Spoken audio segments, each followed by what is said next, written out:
Bonsoir, on continue notre étude de Orot HaTeshuvah. On est au chapitre 16, paragraphe 11'. À l'idée Oradat Mitrabrot Hen Shte HaTeshuvot Ha'ila'a Vatata ולעשות לחטיבה נפלאה אחת ומחדשת אז בגוף ובנשמה, באומה, בעולם ובעולמים כולם, הערה נוספת וחשובה. צריך האדם לעבוד עבודות הרבה, מדעיות, מוסריות, מעשיות וטבעיות, מזגיות, כדי לדלות מעט מהרבה מאוצחות מעמקיה, מלאי החיים ועשירי האורה והשמחה, ומותקי העונג והנצחיות. De quoi s'agit-il? La semaine dernière, on a parlé des deux teshuvot, teshuva Ila et Tata. On a déjà débattu de ça à plusieurs reprises dans notre étude. Teshuva Ila, c'est la teshuva supérieure, Tata inférieure. Teshuva Tata, c'est elle qui s'occupe seulement de corriger le comportement, sans pour autant changer véritablement de manière radicale la personnalité. Alors que la Ila, la suprême, qui est la véritable teshuva à laquelle nous aspirons tous, c'est la teshuva qui vient diriger toute l'orientation de notre vie vers Dieu. Donc il s'agit là d'une véritable transformation, d'une véritable teshuva digne du mot teshuva. Maintenant, on a dit la semaine dernière qu'il fallait relier les deux teshuvot. C'est-à-dire, toute pensée est censée amener, lorsqu'elle est mûre, à un changement comportemental. Et tout changement comportemental doit puiser sa force, un changement de conception. Sauf Maaseh B'Machshava Techila. Toute action a précédé à cela d'avoir une pensée. Et donc il faut faire une harmonie totale entre ces deux dimensions de la personnalité. Un changement d'abord au niveau de la pensée, c'est Teshuva Ila'a, au niveau de l'orientation générale de la vie, mais qui doit aussi s'exprimer au niveau de la pratique. Sans quoi, c'est une pensée floue et pas véritablement une pensée toranique. Ça veut dire chez nous, une véritable pensée, c'est une pensée qui est capable d'effectuer une révolution dans la volonté de manière si forte que ça amène à un changement du comportement. Donc il dit là le Rav, à l'idée Oradat, par la lumière de la connaissance, et c'est pas une simple connaissance, le mot dat en hébreu, c'est une connaissance intime, comme Adam Yada travaille Ishto, Adam a connu Chava, sa femme. C'est une connaissance pénétrante à laquelle j'y adhère totalement. C'est pas une donnée qui se trouve placée quelque part dans ma mémoire. Donc, par le biais de la lumière du Dat, Mitrabrot Amshitiat Teshuvot, on arrive à être capable de relier ces deux teshuvot, la Ila'a et la Tata, la suprême, la supérieure et l'inférieure. De manière que Naasot Lechativa Nifla Achat, que les deux ensemble réalisent une seule et unique entité. Et ce n'est qu'alors que se renouvelle en nous, aussi bien au niveau du corps que de l'âme. Au niveau du corps, c'est le changement comportemental. Au niveau de l'âme, qui fait allusion à la conscience, c'est un changement total de l'objectif de ma vie, mais aussi au niveau de la nation, du monde et de tous les mondes. Car en plusieurs reprises, on a compris que la teshuva, c'est pas quelque chose qui émane de l'homme, mais qui vient de la source de tout être. C'est cette lumière de teshuva qui vient vers nous, et nous ne faisons que nous ouvrir à elle. Et lorsque nous permettons à cette lumière de nous pénétrer, ben elle amène abondance et bénédiction dans tous les mondes, et pas seulement en nous. Donc, lorsqu'on arrive à réunir en harmonie totale ces deux teshuvot, c'est un effet, non pas seulement sur nous et sur la nation et sur le monde, mais c'est un effet cosmique. Donc, il y aura nos sefet de Chashuva. Mais maintenant, pour pouvoir percevoir cela, ça nécessite de la part de l'homme énormément d'efforts. Madayot, Moussariot, Maasiot, Tiviot, Mizgiot. Au niveau scientifique, c'est-à-dire la compréhension, Moussariot au niveau moral, et le sens de la moralité, Maasiot, c'est au niveau de la pratique, Tiviot, Mizgiot, au niveau des traits de caractère. Donc c'est une transformation totale de tous les aspects de notre personnalité. Tout cela est nécessaire Kedelidlot me'at me'arbe, pour pouvoir puiser un temps soit peu, mais otsrot ma'amakia, des trésors de sa profondeur, de la teshuva. La teshuva dont on a parlé, la teshuva divine, qui inonde tous les mondes de sa bénédiction. Melea Chaim, teshuva qui est emplie de vie, Ashire, Aora, Vasimra, riche en lumière et en joie, Mematke, Oneg, et qui adoucit par ses délices et notre appartenance à l'éternité. Ça, c'est le point qu'il a développé dans la Piska précédente, de dire que la teshuva, en aucun cas, ne vient pas rendre la vie amère. Donc, dans la Piska Vav, la teshuva enaba le marer et achaim kimlan imam. La teshuva ne vient en aucun cas nous rendre la vie amère, mais au contraire, la remplir de bonheur, de joie et d'allégresse. Donc, cette teshuva et ilaha, qui effectue en nous, en fait, une révolution de toute la personnalité, seule elle, lorsqu'elle s'accouple, on va dire, avec la teshuva tata, peut nous amener à cette joie intense. Parce que s'il y a seulement un changement comportemental, mais qui est en contradiction totale avec ton idéal du monde, ta conception du monde, tu es en souffrance constante de la déchirure profonde qu'il y a au sein de ta personnalité. Tov. Maintenant, on va entrer dans un paragraphe très très profond qui explique énormément de choses dans la gestion du monde. Atzadikim abirim,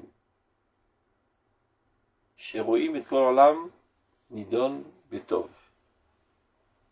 On ne va pas tout lire, parce que c'est trop long, donc on va faire phrase par phrase.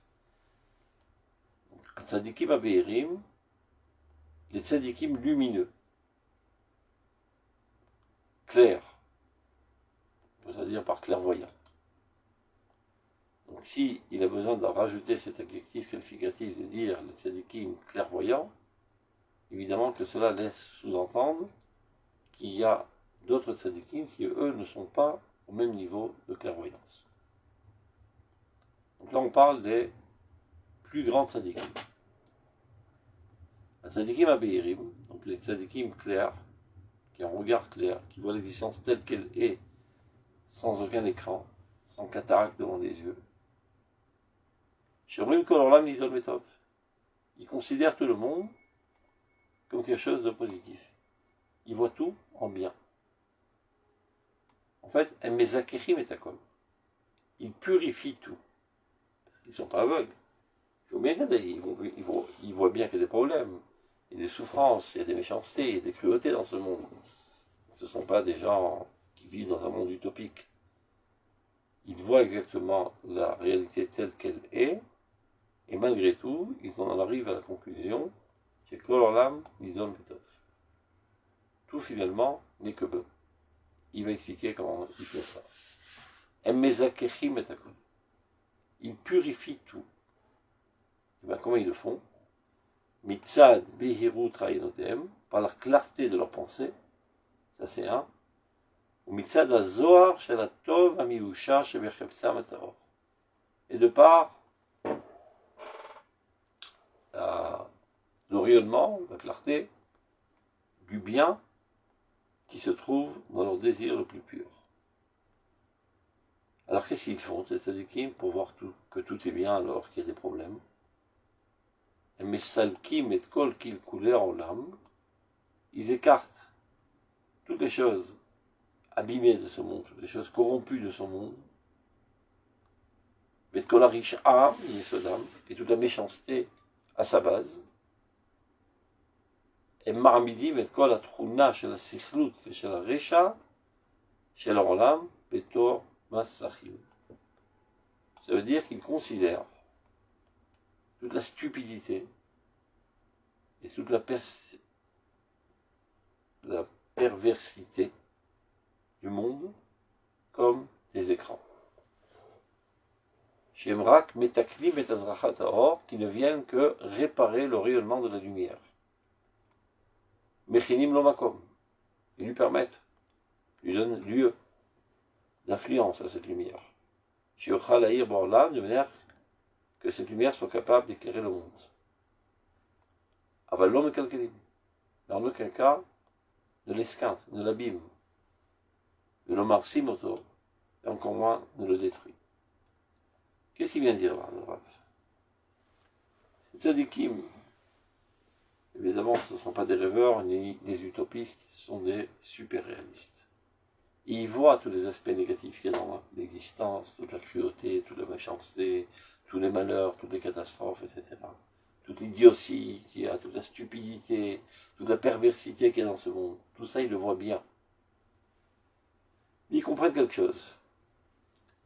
Que dans ce monde, il y a un éclat de réellement de divinité si fort que s'il apparaissait dans toute sa splendeur et toute son intensité, il pourrait brûler le monde. Donc il y a une nécessité qu'il y ait des écrans pour que cette lumière nous soit profitable. À quoi cela ressemble?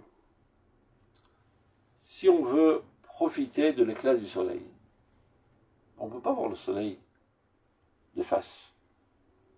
On en est aveuglé. Donc cela nécessite de mettre des lunettes de soleil, qui réalisent en fait des écrans pour atténuer un petit peu l'intensité de la lumière du soleil, pour qu'on puisse la regarder et en profiter. Alors tout dépend de l'intensité de la source lumineuse. Ça veut dire que supposons que dans votre chambre, il y a une ampoule de 10 000 watts, ben c'est invivable, c'est aveuglant. Donc il y a une nécessité de mettre des lunettes de soleil pour pouvoir profiter de cette lumière. Mais si par contre, l'intensité originale de la lumière, elle est déjà très très faible, une petite ampoule de 5 volts, aucune nécessité de mettre un abat-jour. Au contraire, ceci ne pourrait que nous énerver parce qu'on ne profitera pas du tout de la lumière. On reste à savoir, du point de vue objectif absolu, est-ce qu'aujourd'hui, il y a énormément de lumière divine à tel point que cela nécessite des abat-jours? Ou bien non, la lumière est déjà très faible, alors pas besoin d'en rajouter pour affaiblir son intensité. Et bien, c'est ça toute le fond de cette pisca. Tzadikim Abirim, les plus grands tzadikim, eux sont conscients du fait que dans la génération dans laquelle nous vivons aujourd'hui, il y a un dévoilement de lumière divine très très très intense. Et c'est ce qui fait toutes les révolutions mondiales qui s'expriment par son point culminant, par la renaissance du peuple d'Israël sur sa terre, qui est en train de déclencher en fait la rédemption de l'humanité entière. Donc la source de cette réussite historique, le fait qu'il y a énormément de lumière divine. Donc eux, ils comprennent parfaitement que cette lumière ne peut se dévoiler dans ce monde tel qu'elle est. Elle est obligée de se camoufler pour qu'on puisse en profiter. Et c'est quoi ce camouflage? C'est quoi cet abat-jour? Ben, c'est tous les problèmes. Les idioties, la perversité, la cruauté, la méchanceté, qui sont incarnées par des personnes. Il ne s'agit pas d'existence abstraite. C'est des personnes qui sont méchants, crapuleux, salauds, etc., etc., et qui exaspèrent. Donc tout cela ne réalise que des écrans, dit le Rav. En aucun cas, tous ces phénomènes ne portent atteinte au bon déroulement de l'histoire. Au contraire. Ce qui ne veut pas dire que ce qu'ils font est légitime et qu'ils en seront récompensés. Parce qu'eux, ils le font dans une intention négative de détruire le monde. Ce sont des sales types. Donc évidemment que eux doivent être punis, corrigés plus exactement, pour qu'ils arrêtent de le faire. Mais Dieu a pris en compte qu'il y a assez de volontaires qui aiment faire le mal, qui cherchent à faire le mal, et Dieu leur permet de le faire. Ça ne veut pas dire qu'il les incite à le faire, ni qu'il les stimule, sans quoi il n'y aurait plus de libre choix, il leur permet. Il aurait pu les empêcher. Quelqu'un qui s'apprête à poignarder quelqu'un, ben Dieu aurait pu transformer son bras en marbre et qu'il n'arrive pas à le poignarder. Il aurait pu faire en sorte qu'il glisse sur une peau de banane. Il aurait pu faire en sorte, je sais pas, qu'il dégringole dans les escaliers et qu'il n'arrive pas à réaliser son projet. Donc il faut savoir que chaque fois qu'il y a quelque chose de mal qui a été fait, Dieu a permis que cela soit fait. Ça ne veut pas dire que c'est lui qui était à la source et que c'est lui qui a stimulé et que c'est lui qui a motivé, Chazé Shalom, c'est les hommes, par leur choix, choisissent de faire du mal. Mais qui c'est qui règle avec son bouton le volume, l'intensité du mal dans ce monde? C'est Dieu lui-même. C'est-à-dire, il se peut que si Dieu n'empêchait pas, il y aurait bien plus de mal qui aurait été réussi à être réalisé dans ce monde. Dieu empêche, parce que là, ceci n'est pas nécessaire. Mais parfois, il permet. Il laisse les choses se faire, parce que c'est nécessaire. Et pourquoi c'est nécessaire? Trop de bien, trop de lumière, on en est aveuglé. Et alors, on est immobilisé. Alors, on ne peut pas agir. Quand il y a des choses qui nous exaspèrent, ça atténue un petit peu cette lumière. Et donc, ça atténue l'enthousiasme qu'on pourrait en voir face à la lumière. Et donc, ça nous permet de travailler. Dans un autre endroit, le Rav Kook, il explique, dans Mamaré Ariya, quelqu'un d'autre dit à Moshe, אני בא אליך בארבע עיניים, בעבור ישמע מדבר עמך וגם בך ימין לעולם. Je viens vers toi dans l'épaisseur du nuage pour que le peuple voie et entende. Alors on ne comprend pas. Si on veut que le peuple voie, eh bien écarte tout nuage. Eh bien non. S'il y a trop d'éclat, on n'y voit rien. Pour pouvoir profiter un petit peu de la lumière, de manière qui est tout à fait à mesure de notre capacité d'en profiter, il faut un cache-lumière. Anan. Donc même lorsque la Géoula apparaît, qu'il y a un éclat extraordinaire du divin dans ce monde, si elle est trop éclatante, eh ben, on en est neutralisé. On ne sait pas quoi faire. On est apeuré à la pensée de comprendre que ce sommes nous, des acteurs de cet événement grandiose qui va changer le monde entier. C'est-à-dire que tout ce que les prophètes ont prophétisé il y a voilà 2000, 3000 ans, mais il s'agit de nous. Et ben on tremblerait de peur face à la responsabilité et on ne ferait rien. Donc Dieu fait en sorte qu'on n'ait pas trop conscience de la grandeur de l'événement que nous sommes en train de vivre. Et comment il le fait? Par le fait que cet événement est tacheté ça et là par des choses sales, ce qui amoindrit un petit peu notre enthousiasme et notre croyance à cette Géoula.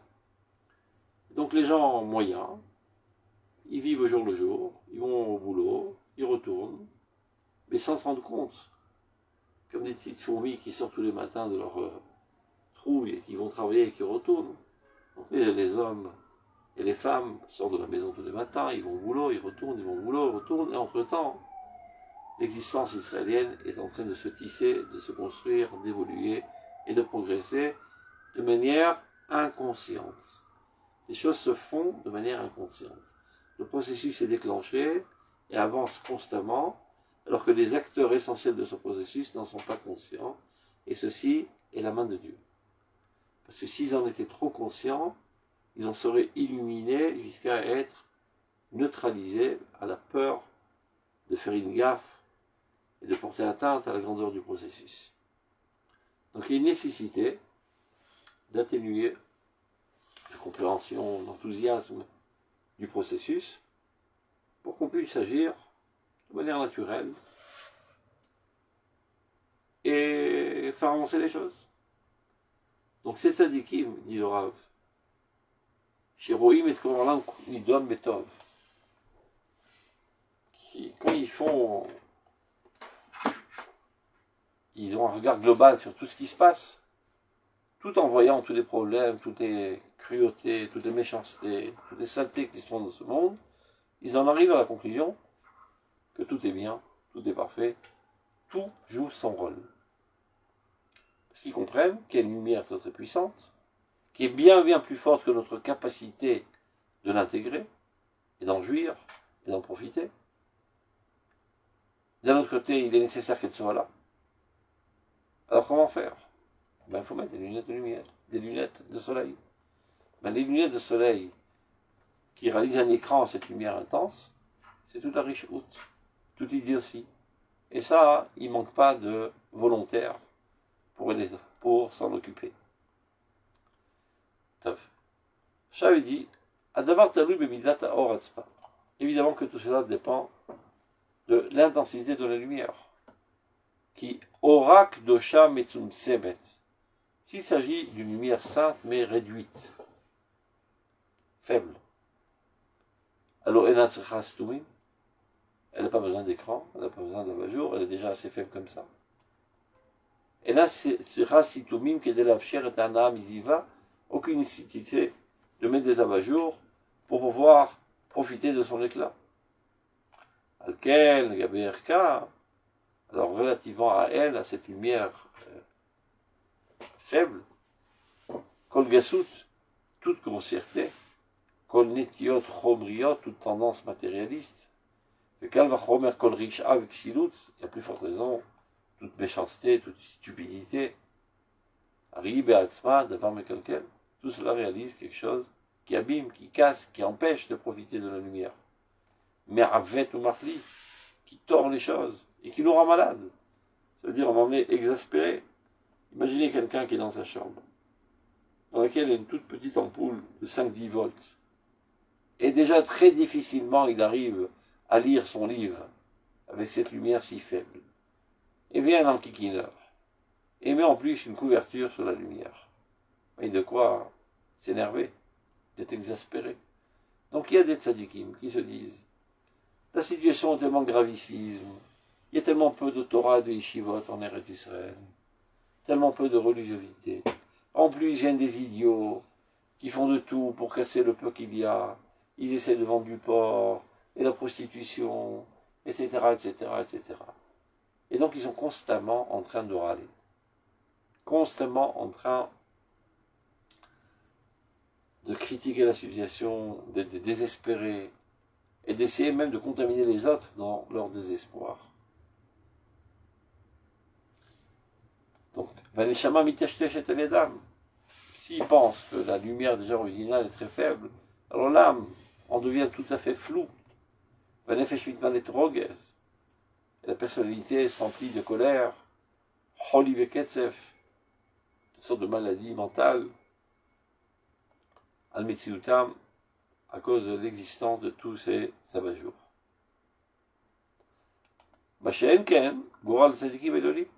Ce qui n'est pas le sort des tzadikim suprêmes,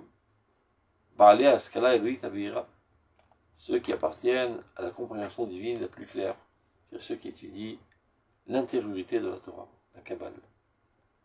Eux comprennent tous les mécanismes de la gérance divine de ce monde. Ceux qui ne s'adonnent qu'à l'étude de la technicité de la Torah, en fait, ils n'y comprennent rien. C'est-à-dire, mis à part leur capacité de savoir quoi faire. Et ça, parfois, ce sont des jongleurs brillants. Mais à part ça, ils ne comprennent rien. Ils ne comprennent pas l'histoire. Ils ne comprennent pas, Bichal, qu'il y a une trajectoire de l'histoire. Et ils ne comprennent pas comment Dieu agit dans ce monde. Donc, ils sont cachés dans leur petite bulle de religiosité individuelle, et les événements historiques leur passent sous le nez, ils n'en sont pas conscients, ils ne comprennent pas à quoi ça rime tout cela. Et il y a toutes sortes de facteurs qui dérangent leur petite religiosité individuelle. Donc ils sont exaspérés, ils sont amers, ils n'arrêtent pas de râler, de crier sur tous les toits que rien ne va plus, au bord du précipice, que Chazvé Shalom, Dieu va nous foudroyer de sa colère, nous détruire, etc., etc., etc. On connaît leurs discours constants qui parfois sont imprimés sur des grands écriteaux et collés au mur de certains quartiers. Oy vavoy, Yerushalayim, Oler Be'esh, etc. Gewalt. Catastrophe, catastrophe, catastrophe. Parce que les pauvres petits tzadikim, qui sont des vrais tzadikim, des vrais justes, très attentionnés dans l'application des mitzvot, mais ne comprenons pas du tout comment Dieu gère son monde, et n'étant pas conscients de la grandeur de l'époque que nous vivons actuellement. Alors ils ne comprennent pas pourquoi il y a tant de choses qui dérangent dans ce monde. Par contre, les grands tzadikim, et ils sont pas nés grands, ils ont grandi en étudiant la grandeur, en étudiant l'intériorité de la Torah. Shenken, Goral, la tzadikim, Elonim, ce n'est pas le cas et le sort des grands tzadikim. Baalei Askala Elohit Abeira, ceux qui s'adonnent à l'étude divine la plus claire, la plus profonde. Nos'e Taharat Haratzon, ceux qui portent une volonté emplie de pureté. She'or HaMavik HaElyon Shochen Bahem, chez qui la lumière éclatante, divine, réside en eux. Ils sont en proximité de Dieu tellement grande par leur compréhension profonde des choses, que même sa shrina se trouve en eux. C'est tzadikim de première classe, makirim, comprennent, sont conscients du fait. Sha'or ha'ta'or ou arbe yoter gadol mikoach ha'olam lasetoto. Que la lumière, dans son origine, telle qu'elle est aujourd'hui, en toute sa pureté, est bien au-delà de la capacité du monde de le supporter. Comme par exemple, lorsque les anges sont venus rendre visite à Abraham, ils ne sont pas venus tels qu'eux. Ils ont dû s'habiller d'un corps. Car si la lumière de cet ange apparaît dans son état originel dans ce monde, elle brûlerait le monde. Le monde n'est pas à même de percevoir, d'intégrer une telle lumière. Donc ils se sont camouflés dans un corps épais pour atténuer l'intensité de la lumière. La Torah aussi c'est pareil. Il y a une Nishmeta de Oraïta qui est enveloppée par des histoires, par des directives, quoi faire, quoi ne pas faire, c'est la halakha. Mais ça, c'est pas la Torah, c'est l'habit de la Torah. La vérité de la Torah, Nishmeta de Oraïta. C'est ce à quoi David Ameler espérait lorsqu'il disait Gal Ainai vabita niflaot mitoratecha. Oh mon Dieu, dévoile mon œil pour que je rencontre les merveilles de la Torah, l'intériorité de la Torah, Nishmeta de Oraïta. Maïdetechot Oraïta, c'est ce qui cache en dessous les aspects extérieurs de la Torah. Tout est comme ça.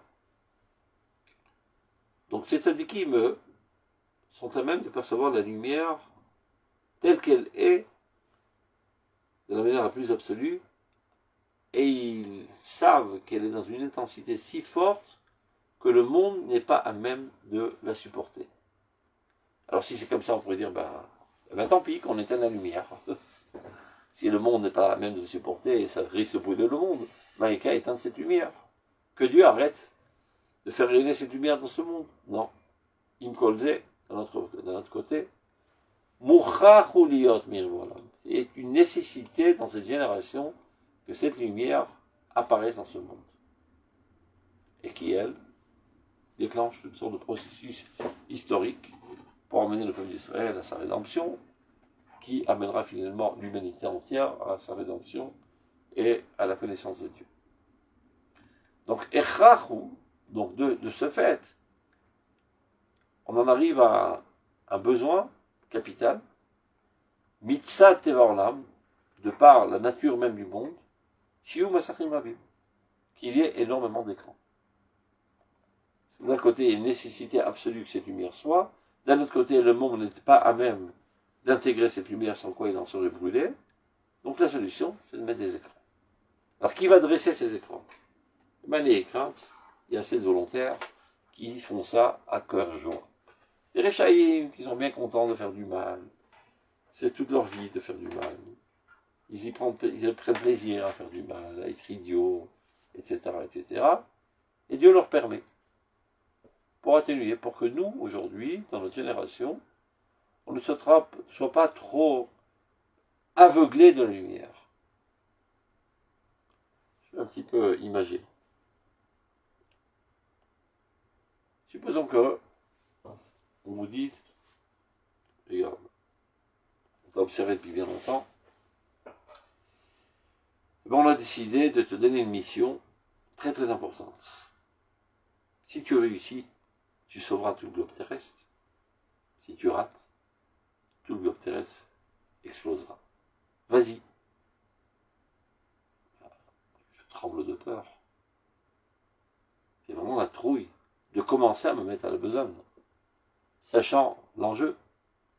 Je risque d'un côté d'apporter un bonheur extraordinaire à l'humanité entière, mais d'un autre côté à mener à l'extermination totale de toute l'humanité. Donc, apeuré de cette pensée, ceci me neutraliserait et je ne pourrais rien faire.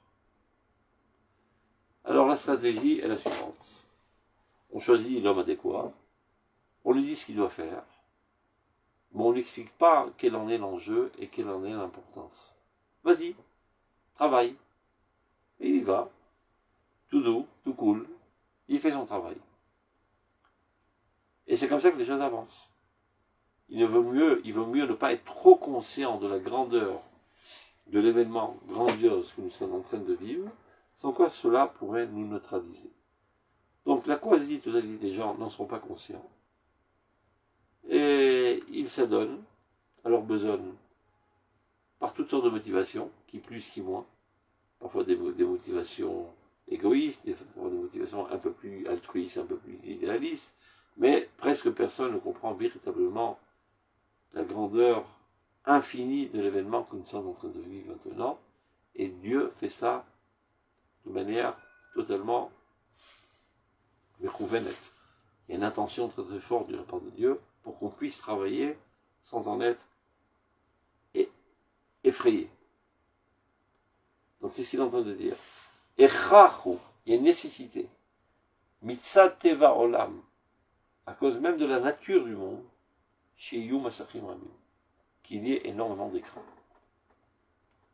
La stir est alors, pour cacher la lumière. Et c'est quoi ces Masachim? Masachim est même Arisha Venosé. La méchanceté et les supporters de la méchanceté, c'est-à-dire les Réchaïm. Les acteurs de la méchanceté, de la cruauté, de la bêtise, de l'imbécilité, de la stupidité, de la perversité. Ben, il y a pas mal d'acteurs, pas mal de volontaires qui élèvent l'étendard de tous ces facteurs. Bénim ça. Donc il en résulte de tout cela. Que toute cette liste interminable que je viens de citer réalise aussi des facteurs réparateurs. C'est-à-dire, lorsque tu observes par le petit bout de la lorgnette et tu vois leur comportement, tu dis, mais c'est un désastre ce qu'ils sont en train de faire. C'est une destruction ce qu'ils sont en train de faire. Parce que tu ne vois que l'événement lui-même déconnecté de son environnement global. Mais lorsque tu prends du recul et que tu analyses tout l'événement dans toute sa globalité, tu comprends que ces points noirs dans l'image permettent à la véritable image d'apparaître. Et donc ils sont nécessaires aussi. Cela aussi appartient à la réparation du monde.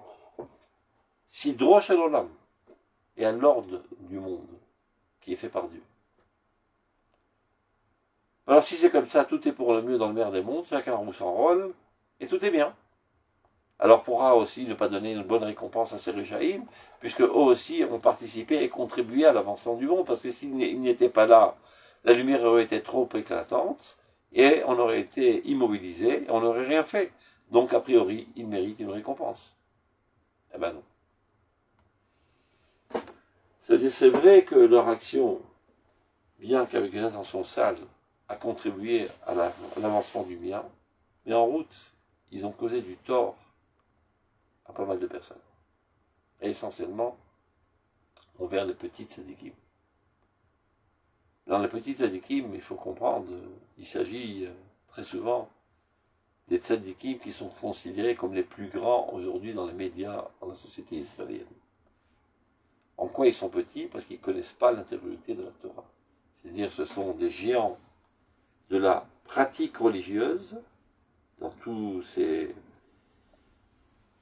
aspects, ses tenants, ses aboutissants, etc., mais qui n'ont pas dans le crâne la compréhension de la ligne historique de ce monde, et dans tout cela, le rôle du peuple d'Israël, c'est ce qui s'appelle l'étude de l'intégrité, c'est ce qui s'appelle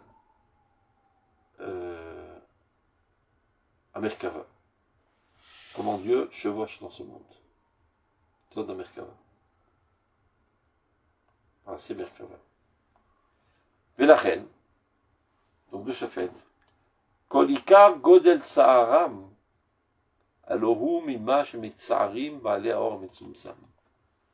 finalement, ces Rechaïm devront souffrir, devront être affligés d'une punition. Parce que ils ont fait souffrir les tzadikim réduits.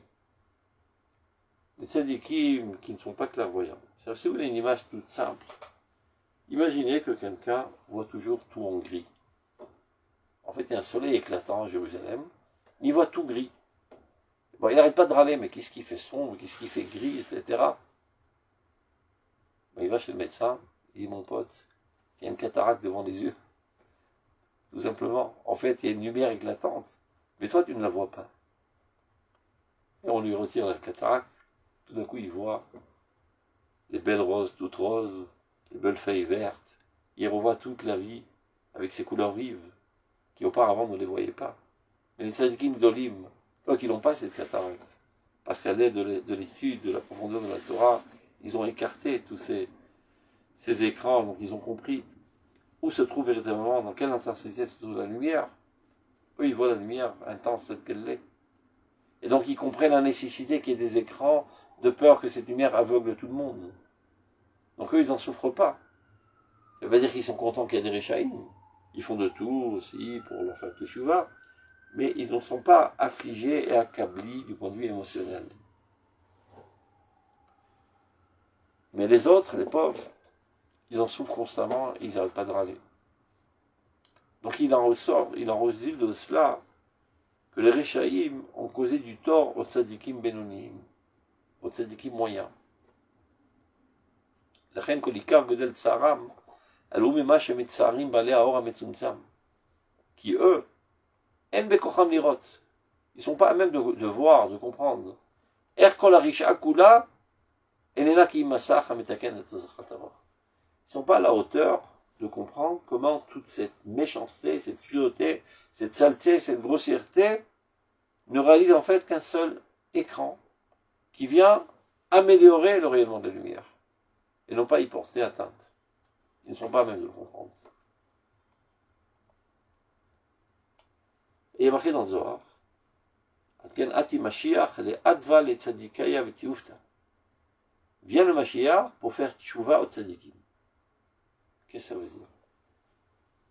Les tzadikim, ils sont tzadikim, ils n'ont pas besoin de faire tchouva.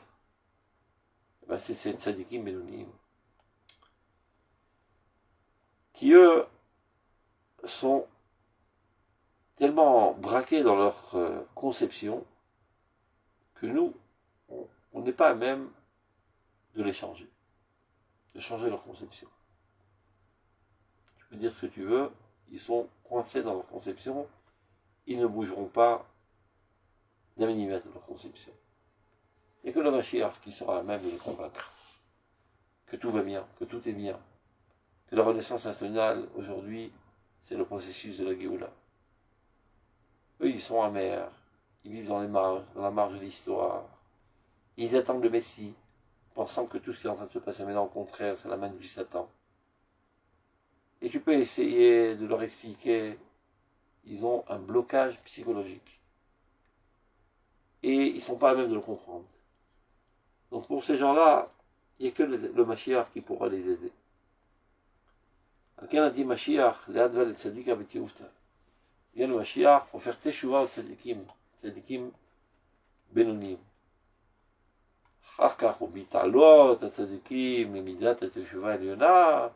lorsque ces tzadikim moyens s'élèveront au niveau de la tchouva suprême, c'est-à-dire pas seulement ce qu'on a expliqué précédemment, un changement comportemental, mais essentiellement un changement conceptionnel.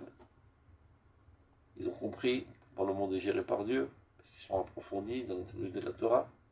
Donc ils comprennent aussi la nécessité des écrans. Alors, Yukar Lehem, aussi comprendront. Sha'or Gadol, que c'est une grande lumière.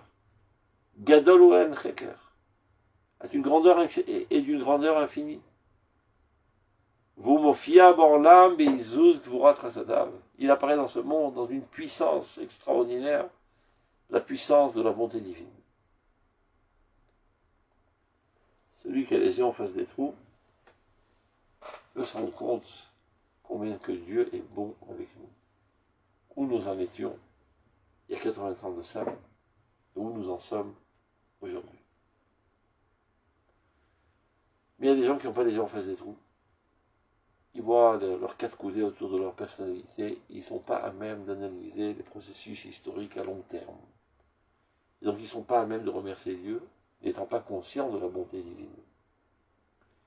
Lorsqu'ils feront Teshuvah, alors ils célébreront, ils comprendront finalement la grandeur infinie de Dieu, la grandeur infinie de la bonté divine qui apparaît dans cette génération. Et donc ils comprendront aussi rétroactivement quelle était la nécessité de tous ces écrans tellement énervants et accablants de douleur.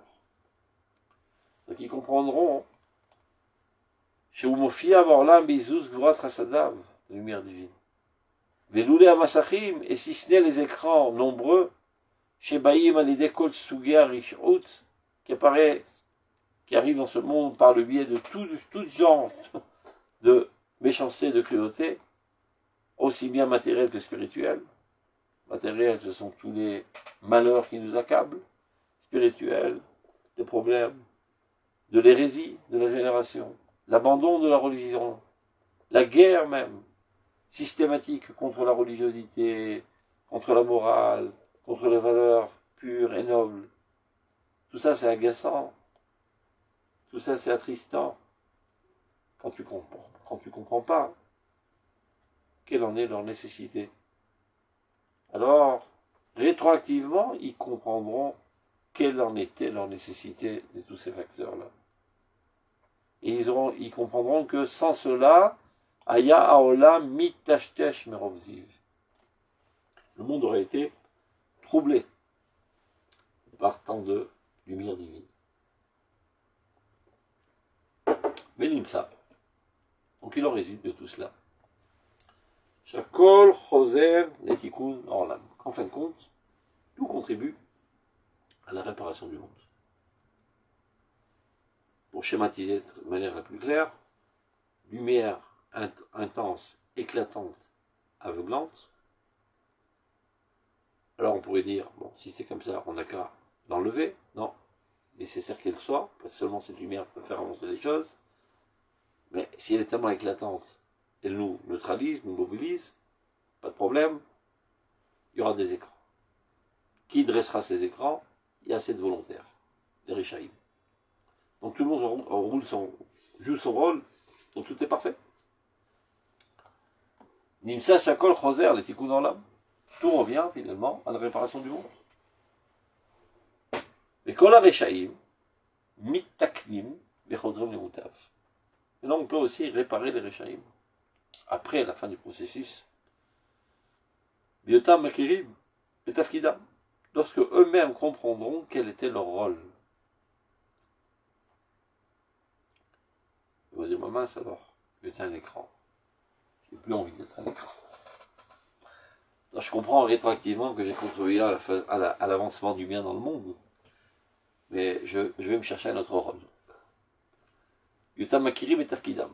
Alors vous me direz, s'il n'y a plus de Réchaïm, il n'y aura plus d'écran, donc à nouveau on va être aveuglé, on ne pourra rien faire. Ben non. Ça dépend de la santé de tes yeux.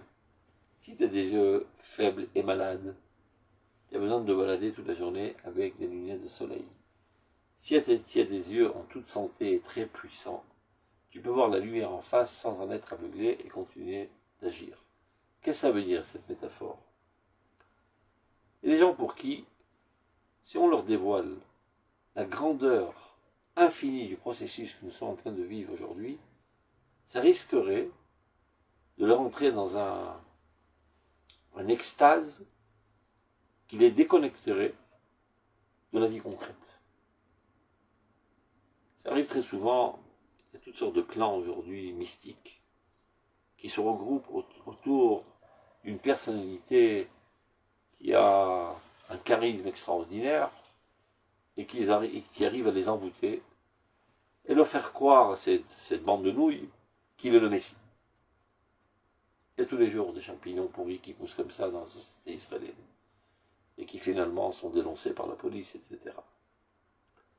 Il faut savoir que tous ces gens-là qui sont autour sont totalement dans le cirage et se déconnectent de la vie réelle et abandonnent toutes leurs responsabilités familiales, nationales, professionnelles, etc. parce qu'ils sont autour du Messie. Mais à quoi bon nous a donné des choses futiles et idiotes et vaines alors que nous sommes si proches du Messie? Et donc ça le neutralise. Et ça, c'est Safakol, un arnaqueur, un faux Messie. Mais quand il s'agit du véritable processus du messianisme, si tout le monde vivait intensément la compréhension de cela, ça risquerait de les neutraliser et finalement de ne pas aller au travail. Et si tous les juifs arrêtent d'arriver au travail, eh ben le processus s'arrêtera de suite. Parce que qu'est-ce qui a fait qu'il y a 70 ans, nous étions une poignée de juifs en Israël dans le désarroi total, et qu'aujourd'hui nous sommes une puissance économique, militaire, technologique, etc. Eh ben c'est le petit travail de fourmi qui a été fait par les hommes, petit à petit. D'Afrique, par le fait qu'ils n'étaient pas conscients de la grandeur de l'événement, c'est ce qui leur a permis de tisser toute cette réussite extraordinaire de l'existence israélienne aujourd'hui. Mais il peut avoir aussi un autre profil, et ça c'est les géants, qui en même temps sont capables de vivre la dimension infinie de l'événement, sans pour autant les neutraliser. Ils peuvent avoir la tête dans les cieux, mais les pieds bien à terre. C'est-à-dire constamment ils comprennent, et ils vivent intensément la grandeur de l'époque. Ils ressentent la responsabilité très très lourde qui repose sur leurs épaules, en comprenant que tout ce qu'ont prédit les prophètes, ils parlaient de nous. C'est sur nos petites épaules frêles que repose l'avenir de l'humanité entière. Et malgré cela, ils ne perdent pas leur activité journalière, quotidienne, dans tous les plus petits détails. Ils sont capables de penser très très haut et d'agir très très bas et très petit et très minutieux. Mais tant que ce n'est pas la situation de la quasi-totalité du peuple, il est nécessité qu'il y ait des écrans. Mais petit à petit, le peuple va en grandissant, en comprenant les processus historiques. Et une fois qu'il s'est déjà accommodé et habitué à faire son travail quotidien, il faut petit à petit lui dévoiler la grandeur de l'événement. Pas trop. Si c'est trop, il perd en prise. Si c'est trop petit, ben il s'étouffe dans l'activité journalière banale. Kital orot talecha. La lumière des orot, et ça c'est tous les livres du Rav Kook, qui s'appellent orot, c'est pas par hasard. La lumière délivratrice doit apparaître dans les consciences des Juifs, qui sont les acteurs de cette Géoula, comme la rosée, tal. Lorsque tu fais une balade la nuit avec ta femme, ben tu ne te rends pas compte qu'il y a de l'eau. Une balade, tout a l'air sec. Et voilà que le matin, tu vois, sur le pare-brise des voitures, tout est mouillé. C'est-à-dire qu'en fait, il y a des toutes petites gouttes d'eau qui coulent petit à petit, qui arrosent, qui font fleurir, etc. Mais sans qu'on en sente conscient. Eh bien, notre influence explicative de la grandeur de l'événement envers la société d'Israël doit se faire au compte-gouttes, petit à petit. Si tu jettes sur le podium trop de lumière, ça risquerait de porter atteinte au processus. Si tu n'en mets pas assez, ça risquerait d'assécher le processus par manque de motivation et de stimulation face aux problèmes. Et il y en a des problèmes à résoudre. Donc il faut donner exactement l'intensité nécessaire pour faire grandir petit à petit les consciences, sans pour autant les déconnecter de la vie concrète. Que toutes les usines continuent de travailler, que tous les ouvriers continuent, que tous les gens qui sont dans l'IT continuent de programmer alors que c'était pas tellement enthousiasmant de faire un programme en informatique. Ouais, mais s'il n'y aura pas ce programme informatique, rien ne réussira. Si la médecine ne se développera, rien ne réussira. Tout doit réussir, tout doit se perfectionner, tout doit s'améliorer. Et ceci se fait par un travail de fourmi. Donc il faut faire attention de ne pas jeter trop de lumière. De jeter petit à petit. Kital orot alecha. Et le jour où tous s'accommoderont à cette lumière et la vivront de manière intense, sans que pour autant cela les neutralise, eh bien, plus besoin de lunettes de soleil. Plus besoin de riches hautes. Parce que là, selon ce qu'on vient de dire, le Rav Kook dit que lorsque les Réchaïm prendront conscience qu'en fait, eux étaient les écrans qui ont contribué à ce qu'on puisse profiter de la lumière, ils se diront, bah mince, j'ai pas envie d'être un écran, moi aussi je veux être lumière. Mais s'ils s'en vont, on va être aveuglé de la lumière. Non, non, non. Les yeux seront à même de profiter de cette lumière sans écran parce qu'on aura grandi. Donc c'est un processus. Donc au tout début, des lumières de soleil très très très opaques et très très très noires, petit à petit, on éclaircit les nuits de soleil. Donc, tout finalement va vers la réparation totale. Et quand les Réchaïm itaklim, les Réchaïm aussi vont être réparés, vont être bonifiés. Comment cela sera? Biotam makirim et tafkinam. Lorsqu'ils comprendront quel était leur rôle. Mais Ikar Oncham, et malheureusement, eux aussi doivent être punis. Ikar Oncham chez le Réchaïm, c'est la cause essentielle qui amène à la punition de ces Réchaïm.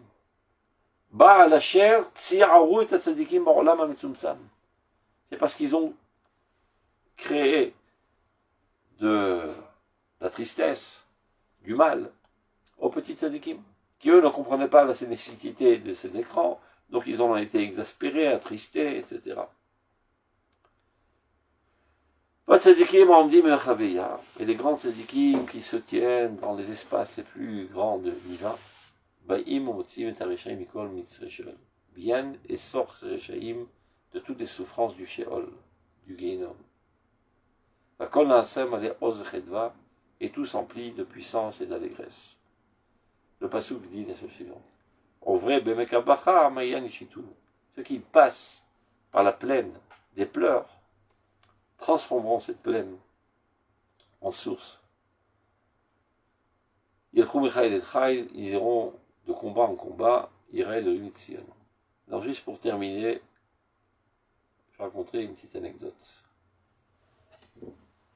Bien après que le Rav Kook soit mort, monté au ciel, un jour, il y a un rabbin, si je me trompe, il s'appelle le Rav Zevin, vient rencontrer le Rav Tzouda. J'ai fait un rêve. Et c'est quoi ton rêve? J'ai rêvé que ton père, le grand tzaddik, le Rav Kook, lorsqu'il est niftar, il est monté au ciel, tout le monde l'attendait là-bas. Parce que tout le monde se sentait représenté par lui, lorsqu'il était ici dans ce monde. Les grands poskim, les grands chassidim, les forces du travail, les poètes, les philosophes, comme c'était quelqu'un qui avait énormément de facettes, et tous dans une excellence. Donc tous se sentaient liés à lui. Donc il arrive au monde céleste, et tout le monde dit, qu'ils viennent chez nous, parce que là-bas aussi il y a toutes sortes de classes. Il y a la classe des poskim, il y a la classe des bekoubalim, il y a la classe des meshorim, des poètes, des philosophes, il y a la classe des travaillistes, etc., etc. Et tous disaient, eh ben, qu'ils viennent avec nous dans notre clan. Et ben, devant l'embarras du choix, et Dieu, il ne sait pas quoi faire, il lui dit, bon, qu'est-ce que tu choisis, dans quelle chambre tu rentres? Ça, c'est dans le rêve, hein, évidemment. Alors, le Rav Kook dit au bon Dieu, eh ben, moi, je rentre pas du tout. Comment ça, tu rentres pas du tout? Il n'est pas question que je rentre au Gan Eden tout seul. Si tu veux que je rentre, à condition que je rentre avec mes amis. Et c'est qui tes amis? Ceux qui sont en train de souffrir dans l'enfer. C'est pas possible. C'est des Réchaïm, ils doivent être dans l'enfer. Eh ben tant pis, je resterai avec eux. Pas possible, on ne va pas laisser le Rav Kook à l'enfer. Donc Dieu est très embarrassé. Ben, il dit, bah, je sais pas quoi faire, fais ce que tu veux. Il rentre dans l'enfer, il réunit tous les juifs qui sont dans l'enfer, il les prend avec lui, il les fait rentrer au Gan Eden. Et c'est comme ça que son rêve s'est terminé. Alors celui-là lui dit, mais Rodecholiot, ton rêve n'est pas seulement un rêve, c'est exactement ce qui est écrit dans cette piska.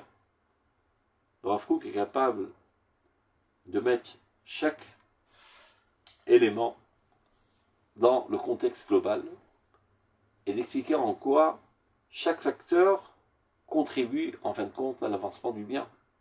Donc véritablement, il ne mérite pas de punition.